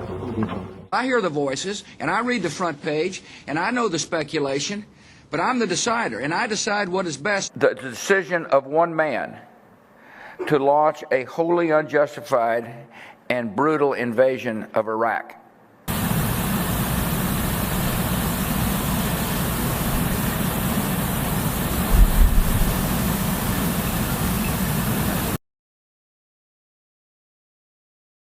Biden just reclassified the Kennedy documents 60 years after his assassination. Why in the world would we be continuing to hide the truth about the Kennedy assassination 60 years later? And of course, the answer is obvious, because it implicates not individuals, but institutions, and reveals them as complicit in a murder and in the overthrow of the U.S. government. And the U.S. government is complicit in the overthrow of the U.S. government. And that's the truth. I know that for a fact because I interviewed someone who saw the documents. We spoke to someone who had access to these still hidden CIA documents, a person who was deeply familiar with what they contain. We asked this person directly, did the CIA have a hand in the murder of John F. Kennedy, an American president? And here's the reply we received verbatim. Quote, the answer is yes. I believe they were involved. It's a whole different country from what we thought it was. It's all fake. Secrecy is incompatible with democracy. That's not democracy. It's something else. And don't insult me by calling it a democracy, because it's very much not. In the United States, we have over 1 billion federal documents that remain classified. 1 billion. So that's a democracy? That is not a democracy. In JFK's famous speech warning about the nefarious power of secret societies, Kennedy likely gave us a coded warning about Israel's ultimate goal of global domination. He must have known about this plan because prior to becoming president, JFK had multiple private meetings with Benjamin Friedman, a former Zionist Jew who became Christian and attempted to warn members of the government about the ultimate Zionist ambition. The very word secrecy is repugnant in a free and open society. And we are, as a people, inherently and historically opposed to secret societies, to secret oaths, and to secret proceedings. Today, no war has been declared, and however fierce the struggle may be, it may never be declared in the traditional fashion. Our way of life is under attack. Those who make themselves our enemy are advancing around the globe. The survival of our friends is in danger, and yet no war has been declared. No borders have been crossed by marching troops. No missiles have been fired. The Mossad's Zionism, or covert Zionist helper agents, constitutes exactly the kind of secret society JFK warned against. Every word of his speech applies to the Mossad Zionism. The Zionism are tens of thousands of people, Jews, Zionists, who are members probably of the Bnei Brit, for instance. Bnei Brit is the Jewish Masonry, who occupy high level in all the societies. I mean, you can imagine 5,000 Zionim in New York, only in the business area. 5,000 Zionim in Los Angeles, in the production area, in the artistic area. And in France, in London, you can imagine 1,000 Zionim in the medias. And they receive orders from the Mossad, from a department of the Mossad called the War Department. All these people who have their work, who work normally, they are citizens. I mean, they work in a bank, they are political, they are publishers. But when the Mossad call them and tell them, look, I need information. I need, for instance, I need that all the Zionim all over the world say that this person, for instance, the Secretary General of the United Nations, has said something anti-Semitic. And you see all over the world, in Europe, in New York, the medias, you have the impression, I mean, when I discovered that, I understood, because suddenly you open a newspaper, you listen to a radio, you hear a politician, everybody says, the Secretary General of the United States said something anti-Semitic.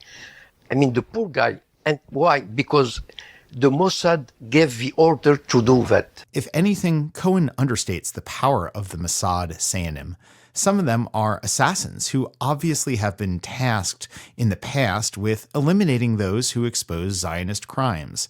The Zionism appear to be a precise implementation of the protocols of the elders of Zion in order to, quote, place our agents and helpers everywhere, end quote, to advance the Jewish Zionist conquest of the world that David Ben-Gurion referenced in Look magazine. Journalist Christopher Berlin has stated his belief that the protocols of the elders of Zion are likely meeting notes from a B'nai B'rith chapter. Everyone alive today should read the protocols of the elders of Zion, given that the Zionist Israeli Jewish conquest of the world, which is now entering its endgame, seems to fit that document accurately. Another protocol the Zionist movement has used very effectively in its quest to dominate the world is blackmail. Epstein Island was a Mossad blackmail operation, and recently it was reported that the Mossad blackmailed Bill Clinton using Monica Lewinsky.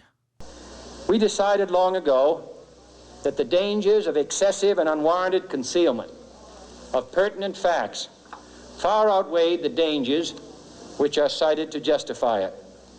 Even today, there is little value in opposing the threat of a closed society by imitating its arbitrary restrictions. Even today, there is little value in ensuring the survival of our nation if our traditions do not survive with it.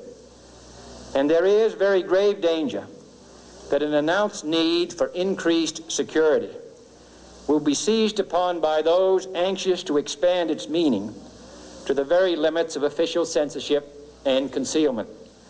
That I do not intend to permit to the extent that it's in my control. And no official of my administration, whether his rank is high or low, civilian or military, should interpret my words here tonight as an excuse to censor the news, to stifle dissent, to cover up our mistakes, or to withhold from the press and the public the facts they deserve to know. Within the U.S. government, there are forces wholly beyond democratic control. These forces are more powerful than the elected officials that supposedly oversee them. These forces can affect election outcomes. They can even hide their complicity in the murder of an American president. In other words, they can do pretty much anything they want. They constitute a government within a government, mocking by their very existence the idea of democracy. For we are opposed around the world by a monolithic and ruthless conspiracy that relies primarily on covert means for expanding its sphere of influence, on infiltration instead of invasion, on subversion instead of elections, on intimidation instead of free choice, on guerrillas by night instead of armies by day. It is a system which has conscripted vast human and material resources into the building of a tightly knit, highly efficient machine that combines military, diplomatic, intelligence, economic, scientific, and political operations. Its preparations are concealed, not published. Its mistakes are buried, not headlined. Its dissenters are silenced, not praised. No expenditure is questioned, no rumor is printed, no secret is revealed.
that combines military, diplomatic, intelligence, economic, scientific, and political operations.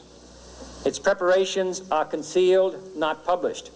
Its mistakes are buried, not headlined.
Community. What did they show him? JFK's brains blown out? The actual reason the CIA has insisted every puppet president that combines military, diplomatic, intelligence, economic, scientific, and political operations. Its preparations are concealed, not published. Its mistakes are buried, not headlined. Its dissenters are silenced, not praised. No expenditure is questioned, no rumor is printed, no secret is revealed. In my last conversation with President Trump in the White House, he called me a lot. And this is after January 6th, so it's 2 weeks before, or a week before he's leaving office. I said, how you doing? He said, not too well. And he went off into a tangent about what he thought happened with the election. I said, you made a promise to the public many times and to me privately that you haven't kept. What? I'll take care of it right now. I said, you promised you would release the records of the JFK assassination. He said to me, Judge, if they showed you what they showed me, you wouldn't have released it either. And I said, who's they and what did they show you? And then he said, Judge, someday when we're on the phone, and then he raised his voice, and there aren't 15 people listening to the phone call, back to a normal voice, I'll tell you. Oh, my God. I mean, this makes it sound even worse. Who are they? Probably somebody in the intelligence community. What did they show him? JFK's brains blown out? The actual reason the CIA has insisted every puppet president illegally withhold the full JFK assassination files is if our criminal Zionist regime ever disclosed the truth that Israel and the CIA killed JFK, the entire US ZCIA regime and its relationship with genocidal Israel would be completely delegitimized. The public would demand the declassification of all 1 billion classified documents held by the illegitimate US ZCIA regime, which would obviously reveal decades of atrocious crimes. This is it. It was said by one person that after the Kennedy assassination, there has been no president. They have only been factotums of the system since then. Factotum, a handyman or servant employed to do all kinds of work around the house. An employee or official having many different responsibilities. And it may well be the most decisive event in modern American history. Jeffrey Sachs is correct. We have had no legitimate president since November 22nd, 1963. All have been servants of Israel and the CIA. If any tried to exercise meaningful independent judgment, as Jimmy Carter attempted, the cabal removed them from office. Virtually every election has been a choice between one Zionist puppet such as Biden and another Zionist puppet such as Trump. Israel has the ability to buy elections outright or even rig the elections in collaboration with the CIA. As Monica Wiesack wrote in her book, JFK was America's last president. Incidentally, I had dinner with Mike Pompeo, 3 weeks ago, and he said something really interesting to me. Wait, you had dinner with Mike Pompeo 3 in Las weeks Vegas. ago? He turned to me and looked me dead in the eye, and he said, the entire upper echelon of that agency is made up of individuals who do not believe in the democratic institutions of the United States of America. That's a quote. But so it was Mike Pompeo who convinced Trump not to release the file. And it was a guy who worked for Mike Pompeo texted me the day after I revealed that those files showed CIA complicity in your uncle's death, which they do, because I talked to someone who read them. And I said that on Fox News, and I got a text from a guy who works for Mike Pompeo informing me that I had just broken federal law and that anyone who had told me that was a felon because we had revealed classified information. And I said, wait a second, that classified information suggests the U.S. government was involved in the murder of an American president. Yeah, that's Mike Pompeo's position on that. Yeah. So it's a little bit weird for him to say. And he was also behind convincing Trump not to pardon Assange. Actually, Mike Pompeo plotted to assassinate journalist and WikiLeaks founder Julian Assange. Yeah, well, that confirms my earlier assessment of Mike Pompeo.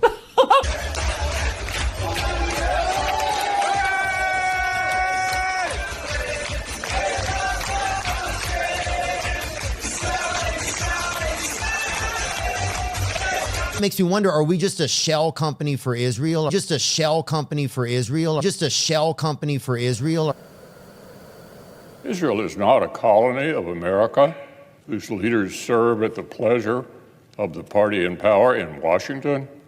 In reality, the opposite is true. U.S. puppet politicians serve at the pleasure of Israel and the CIA, which is mostly a Mossad field station. How powerful is AIPAC, the Israeli lobby that fervently supports Israel's genocidal goals and dictates U.S. foreign policy in the Middle East? In an interview with Jeffrey Goldberg, the Zionist propagandist-in-chief of The Atlantic, former AIPAC official and Israeli super spy Stephen Rosen made it crystal clear who actually runs the U.S. government. My name is Steve Rosen. For 2.5 decades, I was a senior official of AIPAC, the American Israel Public Affairs Committee. Rosen said, "You see this napkin? In 24 hours, we could have the signatures of 70 senators on this napkin." If you went back to 1948 and you had two alternative futures, one with a state of Israel and one without a state of Israel, the United States, from a security point of view, would be much better off without Israel. In point of fact, all aid to Israel is actually illegal. Senator Stuart Symington successfully sponsored and passed legislation in 1976 outlawing all military and economic aid to undeclared nuclear weapon powers such as Israel. At the behest of their AIPAC puppet masters, the U.S. Congress has ignored the Symington Amendment for nearly half a century and has pretended that Israel doesn't even have nuclear weapons. At the 1960 Democratic Convention, Symington was JFK's original choice to be vice president before Zionists muscled him out and used blackmail to replace him with their puppet LBJ, setting the stage for the 1963 Dallas coup. Christopher Berlin reports that Chicago's Zionist political machine chieftain, Jacob Arvey, led the blackmail operation to put LBJ onto the ticket, and in so doing, Zionists took advantage of JFK as a Trojan horse to get LBJ into the White House. If JFK and RFK had succeeded in forcing AIPAC to register as the agent of a foreign government, which it obviously is, the U.S. might today be an independent country and not a Zionist colony of Israel. If this capital crumbled to the ground, the one thing that would remain is our commitment to our aid, and I don't even call it aid, our cooperation with Israel. I think that by now it is very clear to many of us, including the Israeli leadership, that Washington is Israel's most subservient colony. We live in an occupied government right now. We live in a government that's occupied, our nation's occupied, and trying to work within this occupied government for 9/11 truth when the whole deck is stacked against you is very difficult. Israel is no ally. Also, it is actually not a friend. If the United States goes to war with Iran, it will not be because Tehran actually threatens America. It will be because Israel and its powerful lobby in the U.S. have succeeded in creating an essentially false casus belli to mandate such action. Israel interferes in American elections. It has corrupted our Congress. Its head of government publicly rebukes our own head of state. Its intelligence officers actually provide alarmist and inaccurate private briefings for American senators on Capitol Hill. One other very good reason why Israel should not receive billions of dollars in military assistance annually is its persistent espionage against the United States. Friends of Israel stole enriched uranium from a Pennsylvania refinery to create a nuclear arsenal. Arnon Milchan, a Hollywood producer born in Israel, arranged for the illegal purchase of 800 nuclear triggers. Israeli arms dealer, super spy, and nuclear weapons trigger smuggler Arnon Milchan was the executive producer and chief financier of Oliver Stone's JFK film, which made no mention of Israel's nuclear weapons program and did not examine Israel's multiple motivations to remove JFK and replace him with Zionist loyalist LBJ.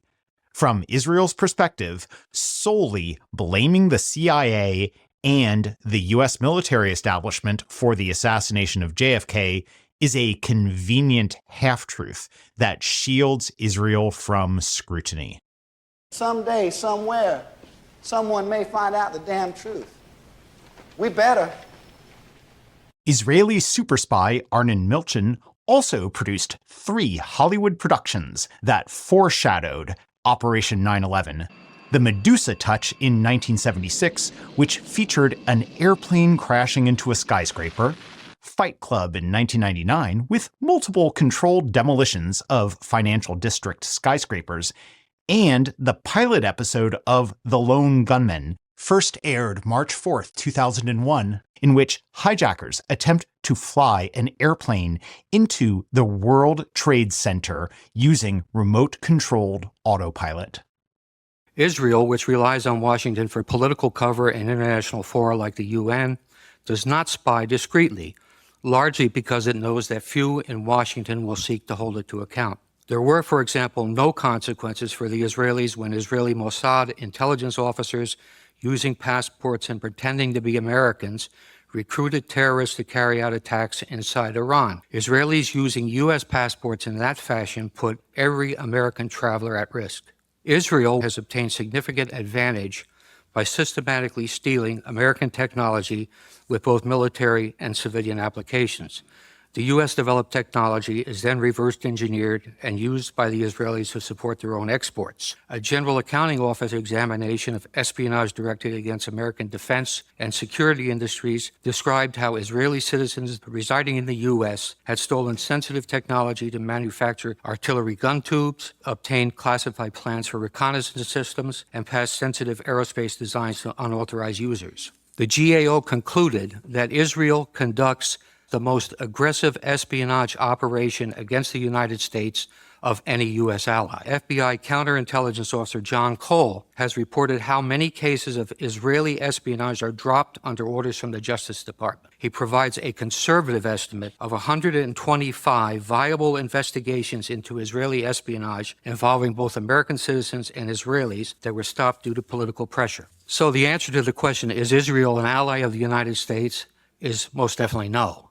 Is it even a friend? If you judge Israel by its record on how it interacts with the American government and people, I think the answer would also have to be no. On November 22nd, 2012, the 49th anniversary of Israel and the CIA assassinating JFK and lying about it, the U.S. Army committed open treason in Israel.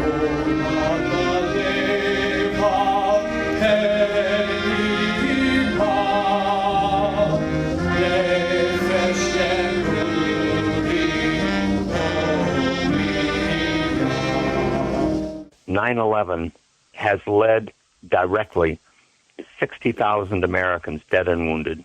According to an FBI report, an Israeli employee of Urban Moving Systems, one of the many Mossad front companies involved in Operation 9/11, stated, quote, "Give us 20 years and we'll take over your media and destroy your country," end quote.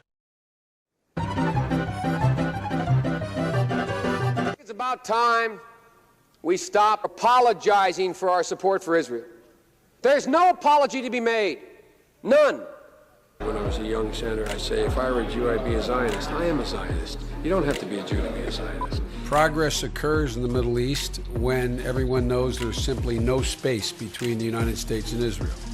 I have the high privilege and distinct honor of presenting to you the Prime Minister of Israel, His Excellency Benjamin Netanyahu. No matter on which side of the aisle you sit, you stand with Israel. And we will send a clear signal that there is no daylight between America and our most reliable ally, the State of Israel. I love Israel. I love Israel.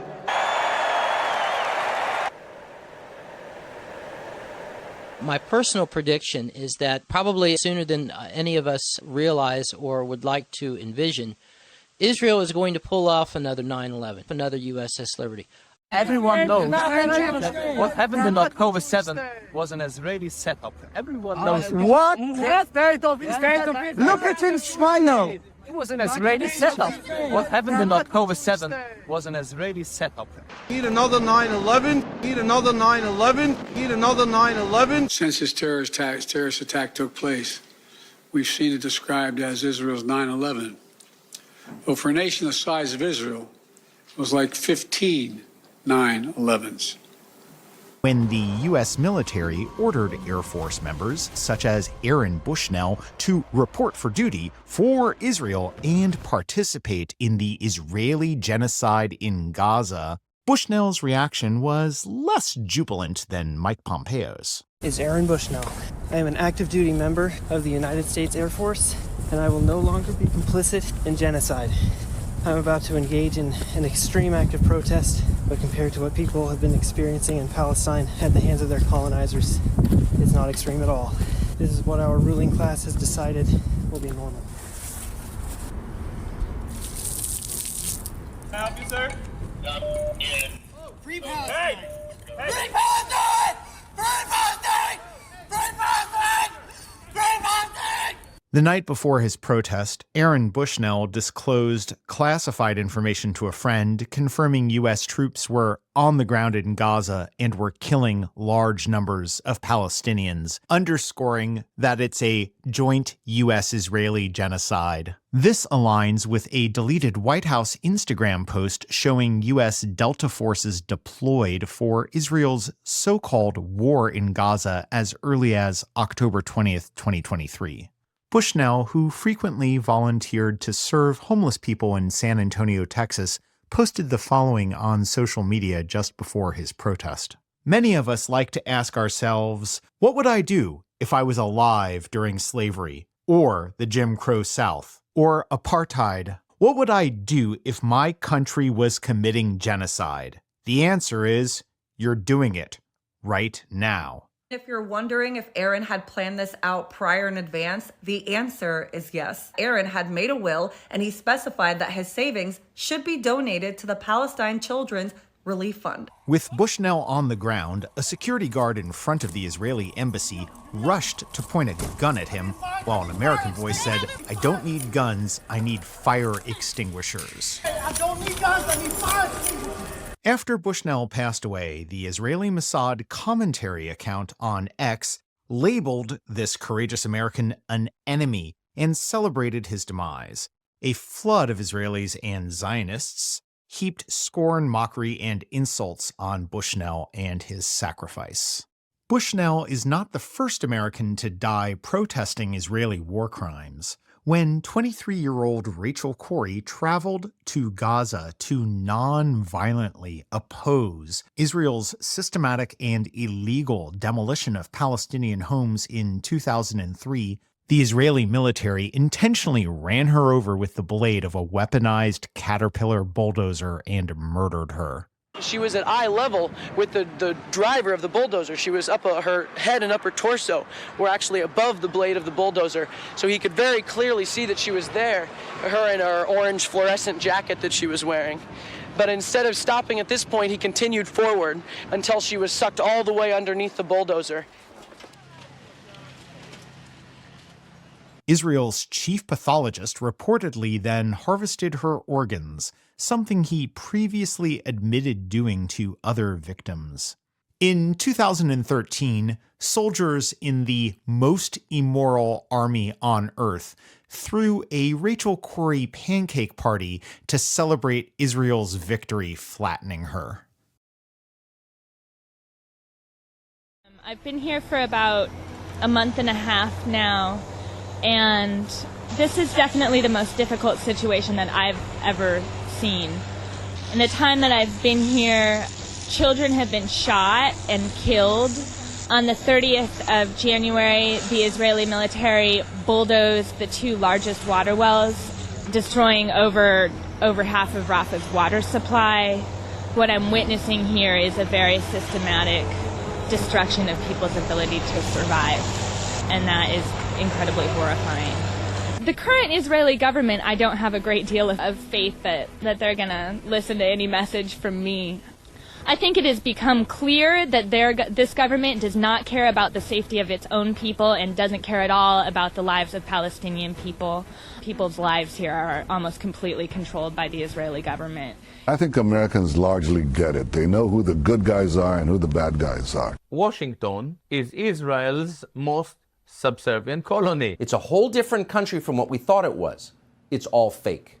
I pledge allegiance to the false flags of the usurped states of Zionism and the Central Intelligence Agency, and to the propaganda for which it stands, one fascist empire of lies, playing God, unaccountable, with coups, wars, assassinations, terrorism, ethnic cleansing, and genocide for all.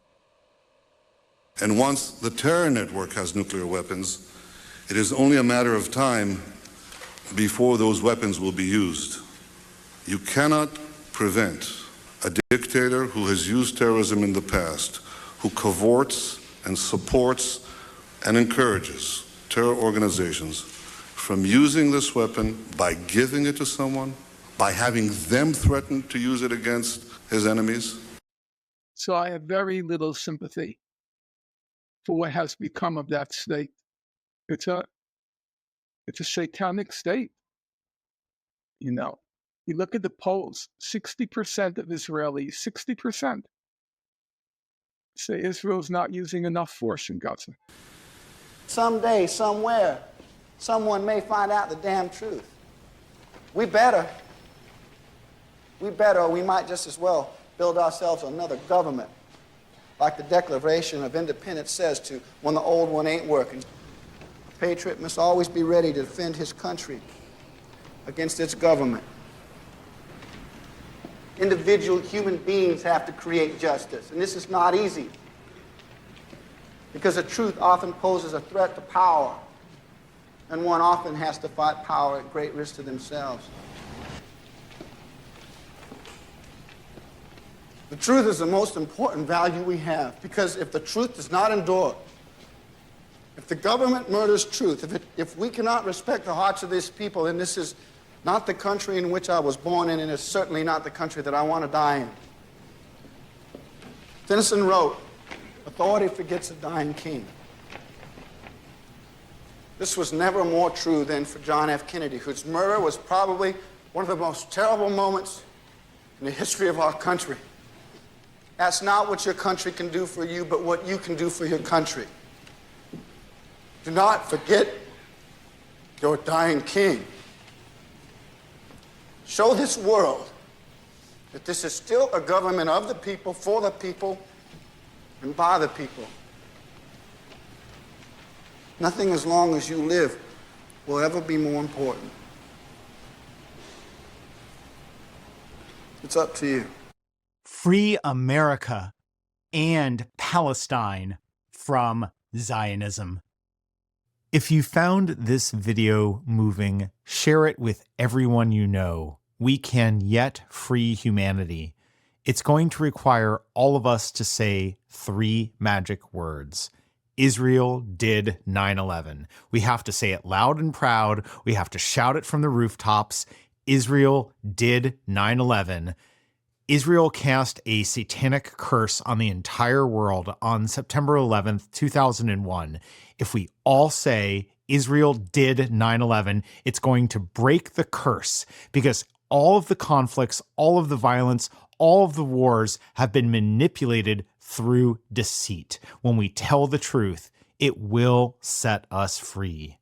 For more content, visit truthtower.com, where I will post future episodes, and follow me on X at TruthTowerPod.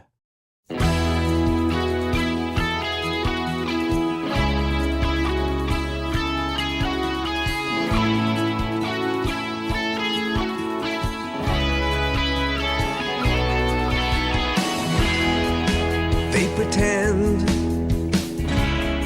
that it's forgotten, but somewhere some more flowers grow on the weathered stones of destroyed homes. Somewhere the light's still in the window. You see that we are rising. Our day is surely coming. No longer in the shadows are the ghosts. Do you see? They changed the names and the signs, but it's in our hearts. These words are written, and of the children who don't know their homes, they will walk the streets from which they are forbidden. We are rising, our day is surely coming. No longer in the shadows of the ghosts. Do you see? أتحدى لا يا مستقبل، سأعود بعزم ويقين. أملي في يوم أن أرجع للأرض المحبوبة أرضي. أتحدى لا يا مستقبل، سنعود بعزم ويقين.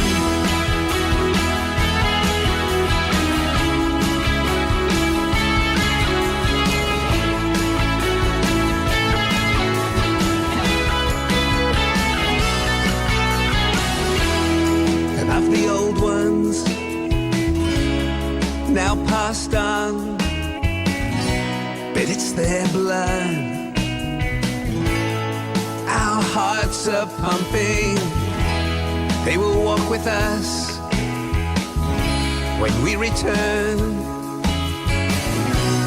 to their towns, whose names will live again.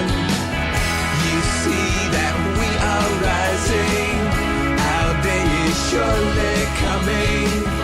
No longer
And ye shall know the truth, and the truth shall make you free. Do not forget your dying king. Christ is king.